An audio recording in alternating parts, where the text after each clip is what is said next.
और राजा परीक्षित ने सब कुछ तत्क्षण त्याग करके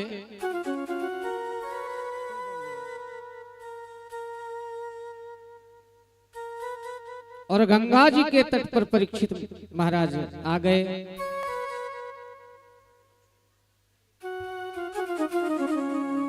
और गंगा जी के तट पर जब राजा परीक्षित आए हैं, इनकी भेंट सुखदेव भगवान से होती है। सुखदेव बाबा से यही प्रश्न किया है राजा परीक्षित ने, और पूरे भागवत का जो मौलिक प्रश्न है वो यही है कि महाराज मेरी मृत्यु 7 दिन में हो जाएगी, तो मरने वाले व्यक्ति का क्या कर्तव्य है? मरने वाला व्यक्ति जिसकी मृत्यु कभी भी हो सकती है, उसे क्या करना चाहिए?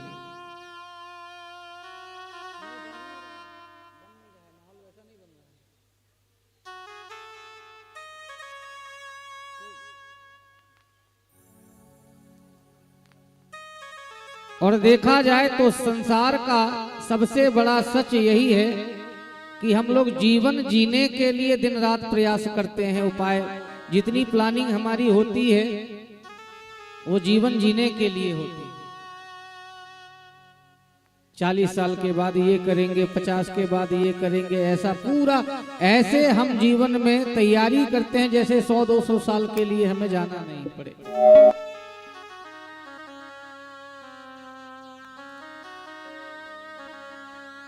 यहाँ पे राजा परीक्षित ने सुखदेव भगवान से जो प्रश्न किया, ये पूरे समस्त समाजवासियों के लिए, संसारवासियों के लिए उनके हित का प्रश्न किया कि महाराज मृत्यु तो सप्ताह के 7 दिन होते हैं और सप्ताह के भीतर ही सबको मरना है,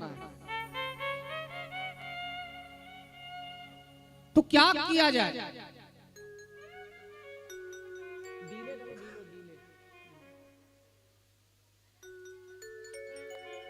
सप्ताह में सबको 1 सप्ताह का ही समय है। अरे एक क्षण की गारंटी नहीं, एक पल की कोई गारंटी नहीं कि कौन कब तक जीता है। और तैयारी ऐसे करते हैं जैसे बहुत जीना हो। तो सुखदेव बाबा कहते हैं, वरीयाने सते प्रश्नः कृतो लोकहितं नृपः आत्मवित् सम्मतः पुंसां श्रोतव्यदिषु यः पर। हे राजन, तुमने जो प्रश्न उतर जाना पड़ेगा। क्यों उतरना पड़ेगा?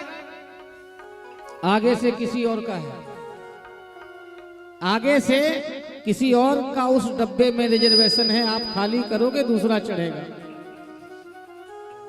अब आप बैठे रहो कि हम तो बस साहब जहां तक गाड़ी जाएगी वहां तक जाएंगे, तो टीटी आएंगे और आपको जबरदस्ती उतार दिया जाएगा। तो उसी प्रकार देखिए, जब हम जीवन के यात्रा में आते हैं तो हमारे साथ बहुत सारे सहयात्री होते हैं। ये माता हैं, पिता हैं, भाई हैं, बंधु हैं, सारे स्वजन, ये सब हमारे सहयात्री हैं जो जीवन पथ में साथ चलने वाले हैं। कुछ दूर आगे चले, पता चला दादाजी का स्टेशन आ गया, दादाजी उतर लिए।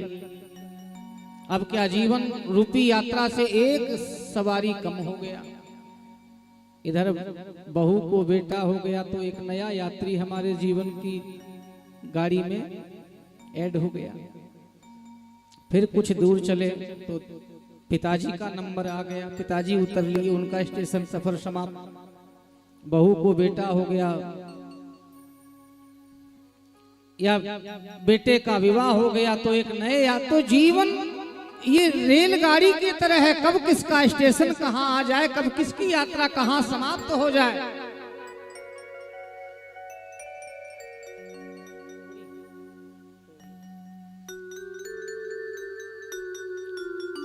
कब किसकी यात्रा कहां समाप्त हो जाए, कब किसकी यात्रा कहां समाप्त हो जाए, ये नहीं कहा जा सकता है कि हम यहां तक जिएंगे, यहां तक चलेंगे। तो सुखदेव बाबा कहते हैं, राजन परीक्षित जी, ये आपने बहुत अच्छा प्रश्न किया है। और यात्रा कौन सा बढ़िया होता है? बोले जिस यात्रा में लगेज बहुत कम हो, सामान जितना कम हो सफर उतना ही अच्छा रहता है। तो जीवन भी एक यात्रा है। इस माइंड में जितना बोझ कम लेकर के चलोगे, जीवन में जितना कम भार लेकर के चलोगे, जीवन की यात्रा उतनी ही सुखद रहेगी। इसलिए यात्रा को सुखद बनाना है तो ये जो संसार के जो हम टेंशन लेकर के चलते हैं, ये हमारा घर यहाँ, हमारी जमीन यहाँ, हमारा मकान यहाँ, हमारी संपत्ति, भैया ये सारा जब मरोगे तो एक चवन्नी भी साथ में नहीं जाएगा।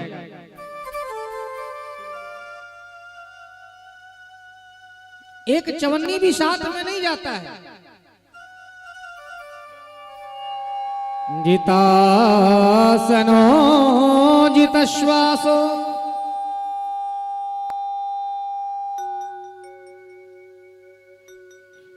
जितासनो जितश्वासो जितसंगो जितेन्द्रिया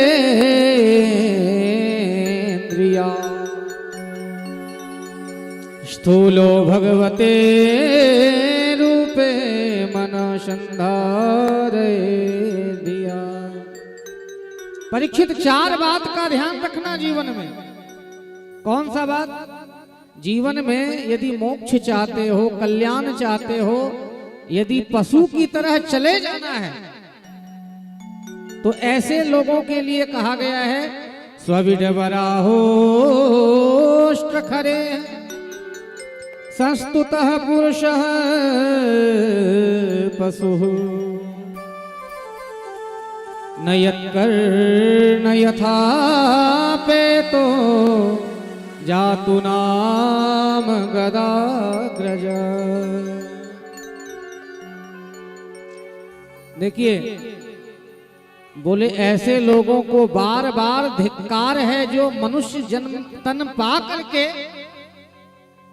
और आत्म उद्धार के लिए प्रयास नहीं करते हैं, कल्याण के लिए। जीवन में आए तो क्या किया? बोले खाए पिए, संसार में संसार का विस्तार किए, रिश्तेदारी जोड़ा, ये तो ठीक है, ये तो पशु पक्षी भी कर लेते हैं। आप देखो, अपना पेट पशु भी भर लेते हैं, उनके यहाँ भी बच्चे होते हैं। पर हम मनुष्य, हमको बना करके भगवान भेजे हैं, तो हम कुछ अलग क्या किए? क्षण भंगुर जीवन की कलिका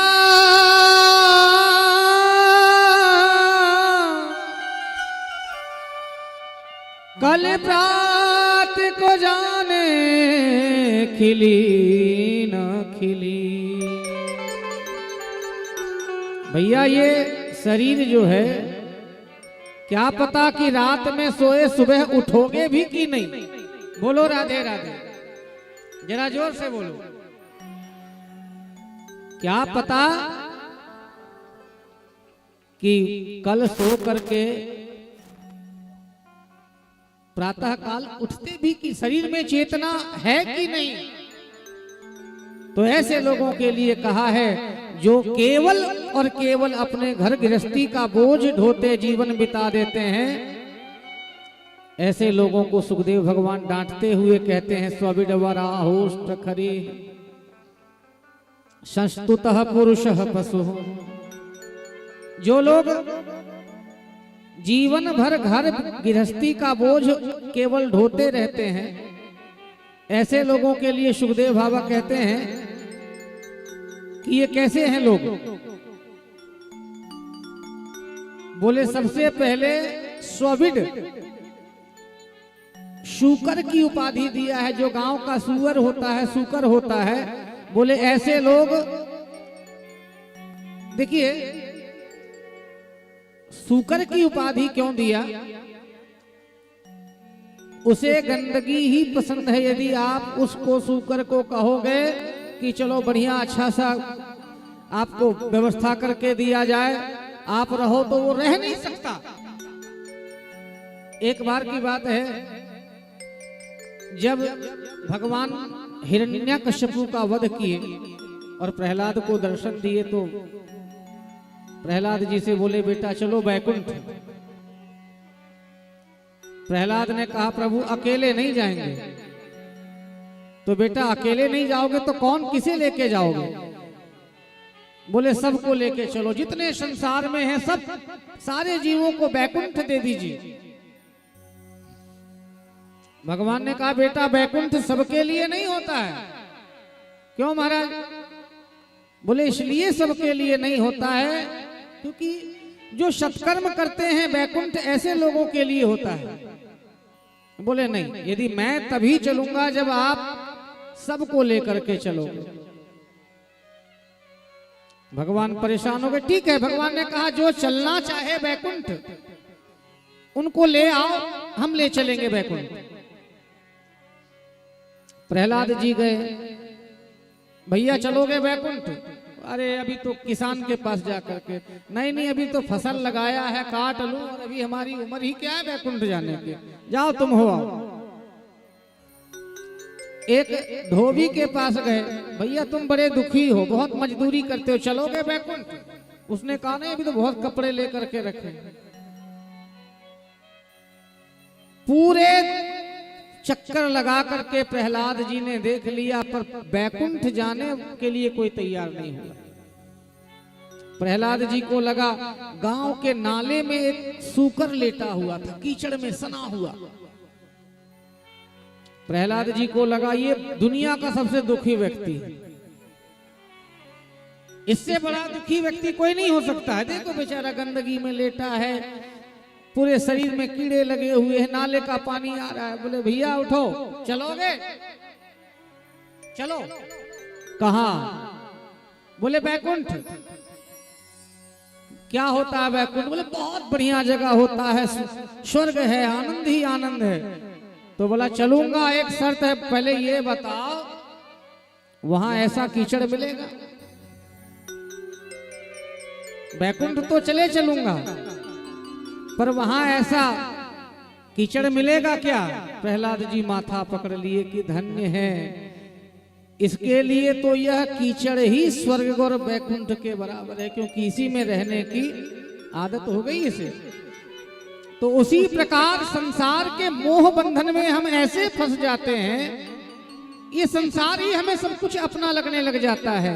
पर याद रखें, क्षण भंगुर जीवन की कलिका, कल प्रात को जाने खिली न खिली, मलयाचल की सुचि शीतल मन, सुगंध शमीर मिली न मिली। कलिकाल कुठार लिए फिरता, तने नम्र से चोट झिली न झिली। कहले हरि नाम अरी रसना, फिर अंत समय में हिली न हिली। इसलिए अंत का भरोसा नहीं कि भगवान अंत में ये जिह्वा से राम नाम निकल जाए, कृष्ण नाम निकल जाए, राधे। एक बात बताओ, हम जीते जी ना कभी कथा सुनते हैं ढंग से, ना कभी सत्संग करते हैं,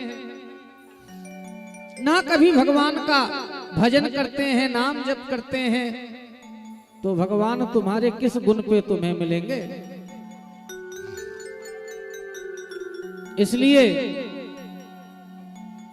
परीक्षित कहते हैं कि ऐसे लोग कैसे हैं? स्वविडवराहो खरे संस्तुतः पुरुषः पशु। ऐसे मनुष्य पशु के समान ही हैं, जिन्होंने जीवन में भगवान के नाम का आश्रय नहीं लिया, जिनकी जिह्वा से राम नाम नहीं निकला। तो परीक्षित जो ऐसे लोगों की अंत में भी दुर्दशा होती है और परलोक बिगड़ जाता है। तो भैया लोक और परलोक दोनों यदि बनाना है तो भगवत शरणागति करनी पड़ेगी।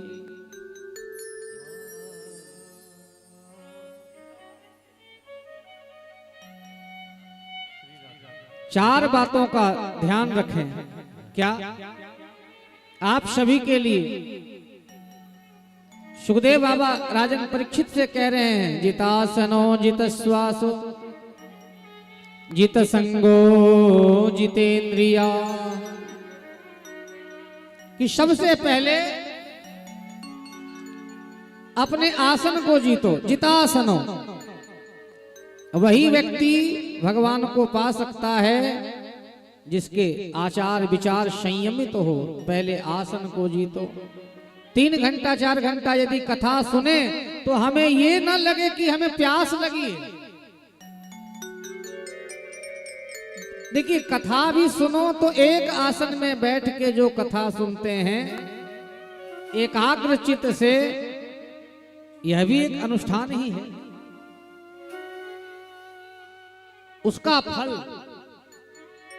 जितासनो जित श्वासो, प्राणायाम की पद्धति से श्वासों को जीतो। जित संगो जितेंद्रिया,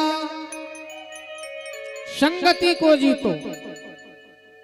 संगति का बड़ा, आप 4 दिन दुर्जनों का संगति में बैठ जाओ, आपके ऊपर ऐसा ही प्रभाव पड़ेगा। आप जुआ नहीं खेलते हो, मदिरा नहीं पीते हो, पर आप 10 दिन जुआरियों के बीच बैठ जाओ, शराबियों के बीच बैठ जाओ, आपकी भाषा बदल जाएगी, आपके चाल ढाल बदल जाएंगे और आप नित्य प्रति सत्संग करने लग जाओ, कथा में जाने लग जाओ। महापुरुषों की संगति यदि आप कर लो, संतों की आपको यदि ये आपके स्वभाव में आ गया तो देखना आपका जीवन बदल जाएगा। क्योंकि भक्ति के बिना कोई गति नहीं है। जीवन में यदि भक्ति नहीं है तो कुछ भी नहीं है। बोल भक्तवत्सल भगवान की। तो ये 4 उपाय बता करके और यहाँ पे बड़े विस्तार से सृष्टि प्रकरण को बड़ा विस्तार से बताया। सबसे पहले ध्यान से आप सब सुनेंगे। भगवान के नाभि कमल से ब्रह्मा प्रकट हुए और यहाँ ब्रह्मा को भगवान नारायण ने चतुश्लोकी भागवत का उपदेश दिया।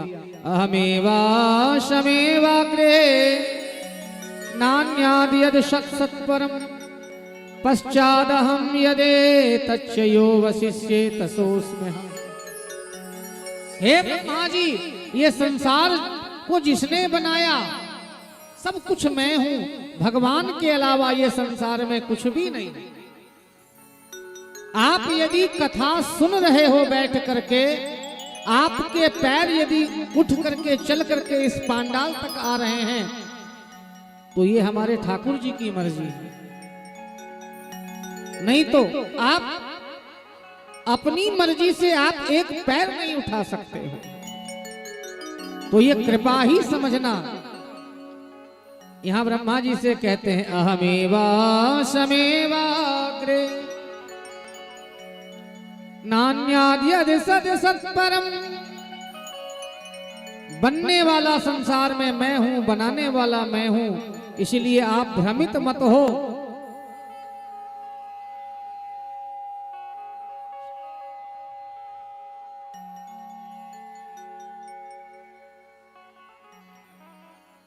इस सारे संसार में हमारी ही सत्ता है। क्या करना चाहिए? और आगे चल करके सृष्टि प्रकरण को बताया। ब्रह्मा जी ने सृष्टि की रचना करने के लिए पहले मानसिक सृष्टि करी और सबसे पहले मानस सृष्टि जब करने लगे तो 10 पुत्रों को, सबसे पहले 4 ऋषियों को उत्पन्न किया। सनक, सनंदन, सनातन, सनत कुमार। इनसे कहा सृष्टि की रचना करो, मना कर दिया।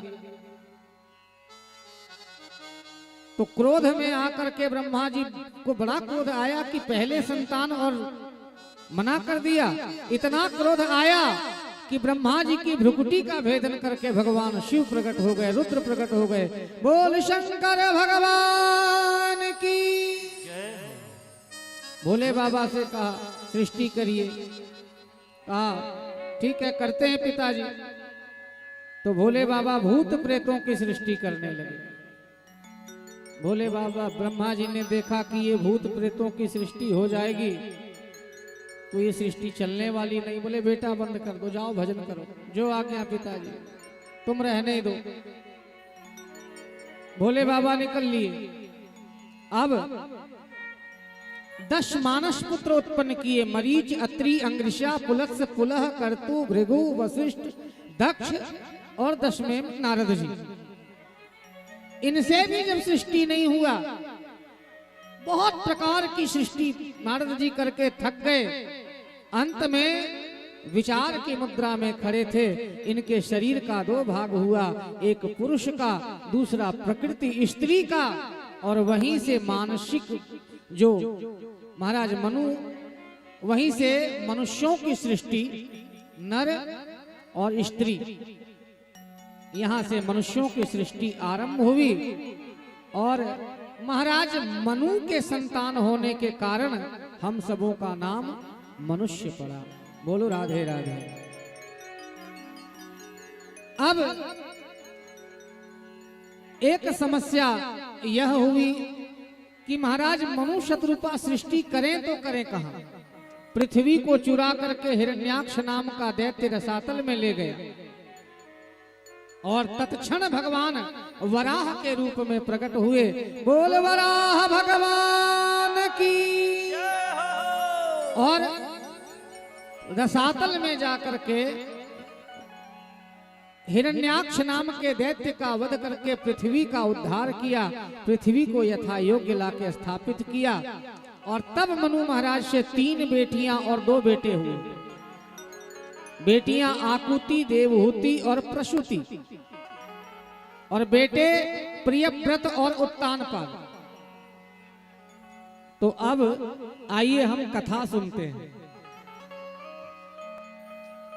सबसे पहले महाराज मनु के 3 बेटियों की कथा आती है, बड़े ध्यान से सुनिएगा।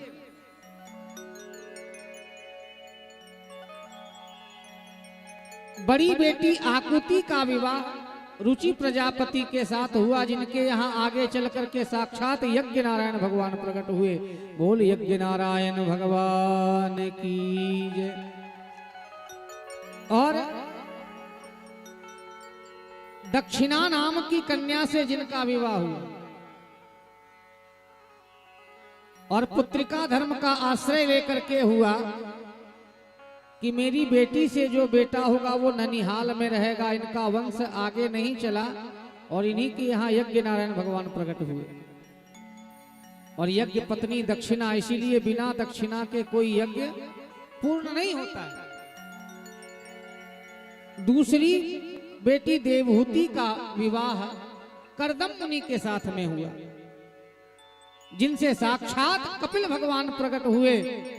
बोल कपिल भगवान की। ये अवतारों की कथा है, भगवान के 24 अवतार हैं कपिल महाराज। देखिए मैंने कल भी कहा था कि बेटा अच्छा कौन होता है? जो माता पिता का पेट भरे वही बेटा अच्छा होता है? बिल्कुल नहीं। माता पिता का जो उद्धार कर दे, अपने धर्म कर्म से, अपने सद आचरणों से जो माता पिता के मुक्ति के लिए जो प्रयास करे, वही बेटा सुपुत्र है। तो इधर अदिति माता, इधर जो दिति माता कश्यप जी की पत्नी देवहूति माता के गर्भ से पहले 9 बेटियों का जन्म होता है। फिर बेटा कपिल भगवान आए और मां से कहे मां बैठो, सत्संग करो। क्योंकि जीवन में यदि सत्संग नहीं किया तो कुछ भी नहीं किया। तो मां बैठी है और पुत्र कपिल भगवान बैठ के सांख्य शास्त्र का उपदेश दे रहे हैं। मां पूछती है, बेटा एक बात बताओ, संसार में जितना भी भोग भोग लो, ये मन कभी भरता नहीं, मन कभी थकता नहीं। और याद रखें, यदि 50 साल के हो गए हो तो 50 साल के उम्र के बाद क्या लग जाता है जीवन में? 51, 52 वन लग जाता है ना। ये संकेत है कि वनम गतो यद्धरिमाश्रयेत, आप वन को चले जाओ। वनम गतो, वन क्यों लग गया? 50 साल होने के बाद यदि तुमने माला नहीं पकड़ी, यदि आपके हाथ में माला नहीं आया, वानप्रस्थ की ओर नहीं गए, तो फिर दुर्गति। 50 साल के बाद संसार में भोग भोगने का नहीं। क्योंकि यदि देखा जाए 4 आश्रम हैं, ब्रह्मचर्य आश्रम, गृहस्थ आश्रम, वानप्रस्थ और सन्यास। तो 2 आश्रम आपके 50 साल में आपने निभा लिया, 51 के हो गए। अब कई लोग तो ऐसे होते हैं कि 70 साल के हो गए, आंख से दिख नहीं रहा है, पर घर का ममता इतना कि बहू के हाथ में चाबी देने से मना। अरे क्या करे पंडित जी, हमारी बहू बिल्कुल कुलक्षणी आ गई, घर को तबाह कर दी। और ऐसी सास ज्यादा दुखी रहती है घर में। बोलो राधे राधे, जोर से बोलो। क्यों? कौन सी सास दुखी रहती है? जो चाहे पैर कब्र में हो फिर भी घर का मोह माया नहीं छूट रहा है। घर ऐसा चिपका हुआ है, अरे महाराज मेरी बहू ऐसे ही है।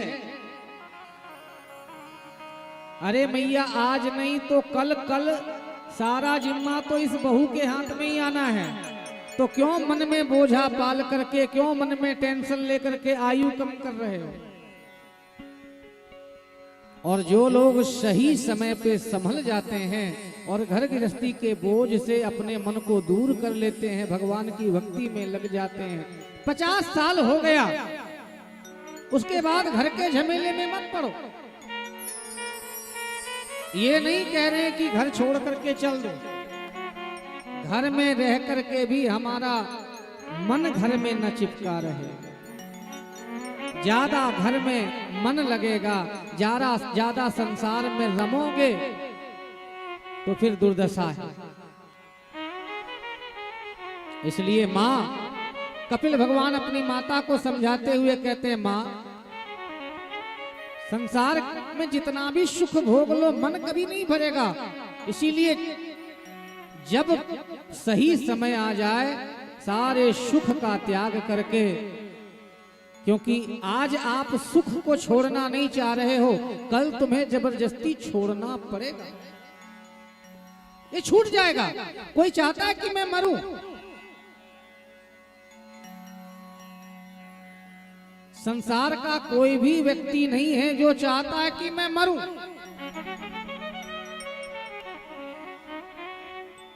कोई भी मरना नहीं चाहता, पर मरना हर किसी को पड़ता है। तो भैया जबरदस्ती आप परेशान होकर के करने से बढ़िया है एक दिन तो सुख संपदा अपने आप छूट जाएगा।